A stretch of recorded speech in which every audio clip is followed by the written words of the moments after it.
এত সুন্দর সুন্দর আর এতগুলো খাবার কে রান্না করলো, কার বাসায় বেড়াতে গেলাম তা জানতে চাইলে কিন্তু ভিডিওটি শুরু থেকে শেষ পর্যন্ত দেখতে হবে। সো আসসালামু আলাইকুম, আমি বন্যা দা পাবনাইয়া কন্যা, বন্যার পাঁচমিশালি ব্লগে আপনাদের সবাইকে স্বাগতম। আপনাদের মনে আছে কিনা এর আগে একটি রাজহাঁসের ভিডিওতে আমি বলেছিলাম যে আমরা যাচ্ছি আমার বড় বোনের বাসায় পিঠা খাবার দাওয়াত খেতে। আমি, আম্মা, জান, আমরা তিনজন যাচ্ছি সিএনজিতে করে আমার তিন মেয়েকে নিয়ে, আর ওর বাবা মানে রন্টু সাহেব আর অমি যাচ্ছে বাইকে করে। বাবুদেরকে বাইকে দেইনি যেন ওদের ঠান্ডা না লাগে, এই জন্য আমরা সিএনজিতে করে যাচ্ছি। এই তো সুন্দর গ্রামীণ রাস্তা দিয়ে আমরা যাচ্ছি বপ্পার বাসায়। গ্রামের রাস্তাগুলো দেখতে আসলে খুব সুন্দর লাগে, তাই না? বিশেষ করে শীতকালে তো এই যে সরিষার ক্ষেত। মূল কথা হচ্ছে প্রাকৃতিক পরিবেশের সৌন্দর্য দেখতে চাইলে আপনাকে গ্রামে যেতে হবে। আমার না সিএনজিতে করে যেতে খুবই ভয় করে, কেন জানি না। অ্যাক্সিডেন্টের একটা আতঙ্ক আমার মনে বসে রয়েছে। সিএনজিতে বসলে ভয় করে, সারা রাস্তা দোয়া কালমা পড়তে পড়তে আসে। এই তো বপ্পার বাসায় চলে আসলাম। এটা হচ্ছে যে আমার বড় বোনের বাসা রাজমহল। তো আমার বাবুদেরকে জিজ্ঞেস করছে, আম্মু বলো তো খালামনির বাসা কোনটা। এই তো রিয়াজ আমাদেরকে রিসিভ করলো। আসসালামু আলাইকুম।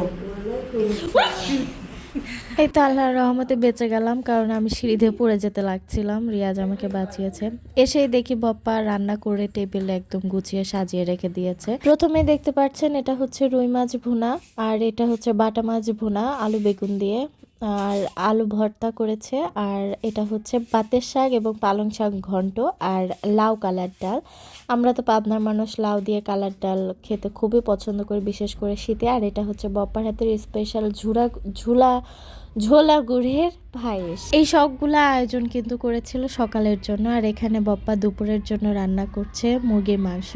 আসলে আমাদের আসার কথা ছিল একদম সকালবেলা, যে সকালে এসে খাওয়া দাওয়া করবো, কিন্তু আমি দেরি করে ফেলেছিলাম, আমার জন্যই সবার দেরি হয়ে গেছে।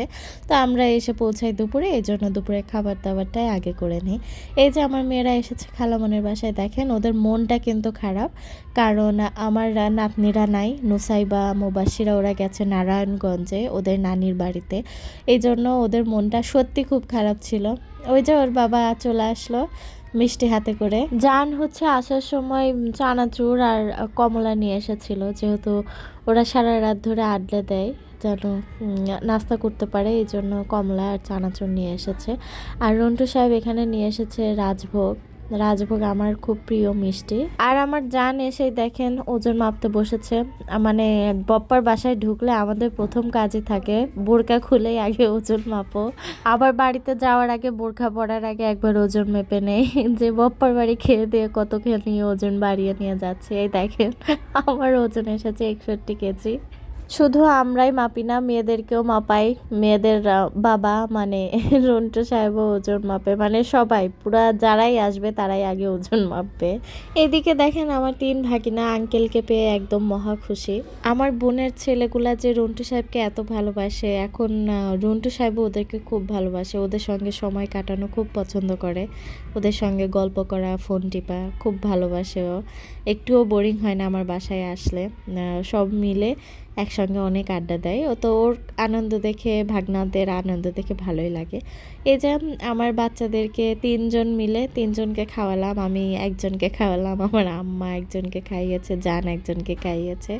আমরা সব খাওয়া দাওয়া করে খেতে বসেছি। একদম দেখেন শাক ঘন্ট দিয়ে একদম চেটকে চেটকে ভাত খেয়ে নিচ্ছি, অনেক মজা হয়েছিল। প্রত্যেকটা রান্নায় আমার বপ্পার হাতের রান্নার অন্যরকম একটা টেস্ট থাকে, তার সাথে তো একদম বাড়িতেই বপ্পার হাতে তৈরি চাউল, স্বাদ তো হবেই, তাই না?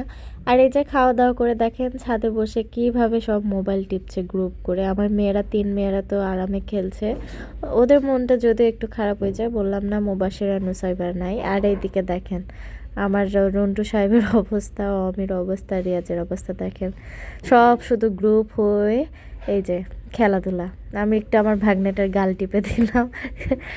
আর এই যে আমার মেয়েরা আনন্দ করছে, বাচ্চারা খেলছে, আর আমরা ছাদে বসে রোদ পোহাচ্ছি। এই তো আজকের ব্লগটা এই পর্যন্তই। সবাই সুস্থ থাকবেন, ভালো থাকবেন। আসসালামু আলাইকুম।